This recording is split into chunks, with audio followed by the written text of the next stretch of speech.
Mr. Chairman? Yes. While Mr. Findley's walking up, let me just point out to you that Mr.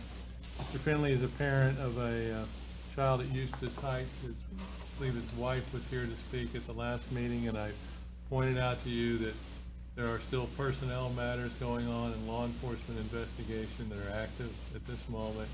And I'd ask you to certainly listen to Mr. Findley, but not make any comments, ask any questions, or provide the information.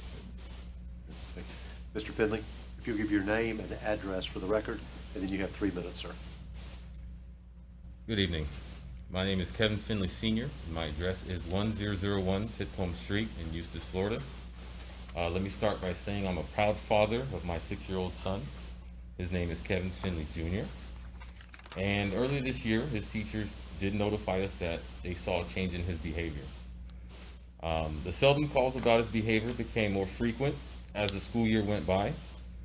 But it wasn't until March 10th that we learned, and now we're beginning to understand the depth of my son's pain, maltreatment, and abuse that he's received at Eustis Heights Elementary. Our son alleged multiple times that the staff there humiliated him by carrying him by his pants. They carried him by his wrists and his ankles. And the biggest nightmare was that someone we trusted, the dean, sat and witnessed as the school guardian put his hands on my son's neck and held him in a chair till it was hard for him to breathe. As a dad and a father, he's my first son. And I will tell you, you'll never know what a 6-year-old African American child will, and how he will see the world and experience it after the trauma that he received there.